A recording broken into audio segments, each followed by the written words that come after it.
everyone. I'm Hannah Hager, the online content director here at Call Center Week, and I have the pleasure of speaking with Troy White. He is the service delivery executive at the World Bank, and we'll be talking about creating a winning culture within your call center with him. Welcome, Troy. Thank you. Can you tell us a little bit about what you do at the World Bank? Sure. Like you said, I'm a service delivery executive. What I do is I look at how well our IT infrastructure, our IT culture is doing as far as our customers are concerned. Not only our internal customers, but also our external customers. Okay, great. So let's talk a little bit about creating a winning culture.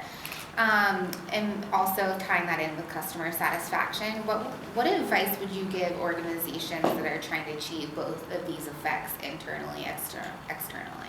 So first and foremost, there has to be a process and procedures that are put in place. So there has to be a standardization across the board as far as, especially from the support perspective, there has to be a standardization. So there has to be some kind of process and procedures that you can be able to audit your agents upon. Mm-hmm. The other is auditing. I think auditing is a huge point. The one thing that you can find out from auditing is what you're doing right and what you're doing wrong. Got it. So how would you suggest that other contact centers build a strong culture that leads to happy agents and therefore creates a better customer experience, right? Yeah, absolutely. So let's be honest. I mean, the support industry is not rocket science. You have clients that want answers to solutions, and you have agents who want to provide that solutions to agents. So you want to be able to have your agents to be empowered to be able to answer those questions. So that's making sure and ensuring that they have the rights and the privileges to be able to resolve their problems, and also the knowledge to be able to resolve their problems. So that will cut down the frustrations from the clients, because when they call, they want to be able to get the answers at the first call, and they don't want to have to continuously call over and over and over again. So you have to empower your agents to be able to answer those questions. Absolutely. And I didn't know this previously, but your IT knowledge. Yes. What's the importance, I guess, of the symbiotic relationship between IT technology and the agents? Like, how does that empower them to better do their jobs and not have so many calls? So when you talk about IT, are you talking about specifically our knowledge base, or are you talking about the technologies that you use? Yes. Or anything like that? What's the importance of that? So the first and foremost, I think you have to have a great tracking system as far as the technology is concerned. Mm-hmm. So when clients call in, they don't have to repeat themselves the question all over again. The agents can be able to pull up what some of their previous issues that they had. So we can go into our system, so our CRM mm-hmm. system, to be able to see like what types of questions that repeated questions that the client is calling in about. So we can use that data to be able to resolve those issues before they happen. So we use that to be able to build our knowledge to be able to resolve those recurring issues over and over.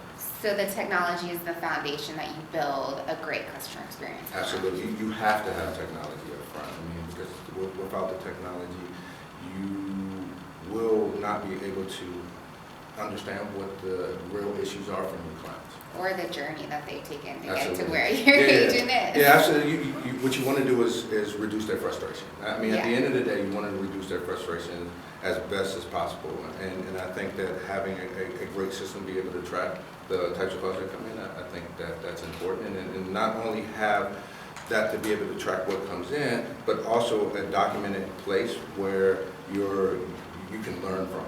And your agents can be able to use that knowledge base and the technical documents to be able to resolve those answers. Awesome. So what are some of your tips for translating customer satisfaction surveys into service improvement plans? How do you capture the surveys? Would you mind touching on that too? Sure. So after every resolution of our call, there's a survey that's emailed out to our clients. Okay. So and then I think the key is to have it short and simple. So we have 3 questions. The one is about the agent, how they've resolved it, and what was the delivery, so the timeliness. And so first and foremost, it has to be short, because a lot of people aren't going to sit through a 12-page survey, and they're not going to give you meaningful information. The other is that you always have to have an open question. And for us, we use those open questions, that open feedback, to be able to drop them into different buckets. So we have a positive bucket and we have a negative bucket. So for example, in our positive side, we have something called team member accommodation. So that's accommodation that's specific for a team member. Then we also have a delivery accommodation where how was the overall service to you? And last but not least is delivery accommodation, which is the timeliness of that. So you can take that type of feedback and drop it into different buckets. And also, and more important as far as service improvement plans, you want to look at the negative. So our buckets for our negative is team member error, team member behavior. So you can to see if there's a specific agent that's having a problem. Is it that they don't have the rights to be able to resolve it, or do they not have the knowledge to be able to resolve it? So you can use that data to be able to drive your service improvement plan. What would happen if you're looking at this negative feedback and you realize that the agent might have the issue, it might fall on them? Yes. But you don't want to demoralize them. Yes. How would you go about approaching that? Yeah, I think it goes to coaching. I think a lot of that is coaching. And the way I look at it is that customers are first, but the agents I spend the most time with. Because they are when you look at overall quality, they are the front line. And so you have to be able to empower them to be able to do their job. Perfect. So lastly, Troy, I just want to say, why is it so true that a happy agent is a happy client? And how important is that to the bottom line? So that's a great question. And so one thing that I do every morning is I go to every single agent and I tell them good morning. And I think that what that builds is a family culture.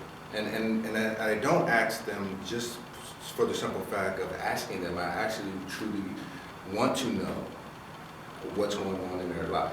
Because, you know, there's one thing as far as work is concerned, and it's also personal. And we don't want to, you know, a lot of people say you don't want to mix the two, but unfortunately, that's just the nature of the beast, that they do two come Absolutely. together.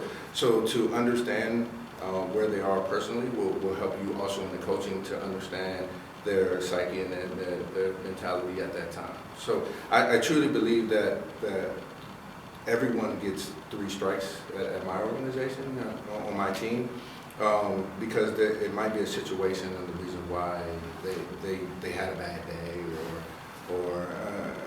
and I think a lot has to do with you understanding that person. It's funny because what you're describing is great internal customer service. Yes. And that's really the root of it. You're living the example of how they should behave and conduct themselves Absolutely. to your clients. Absolutely. Awesome, Troy. Is there anything else that you'd like to add? No, I definitely thank you for this opportunity.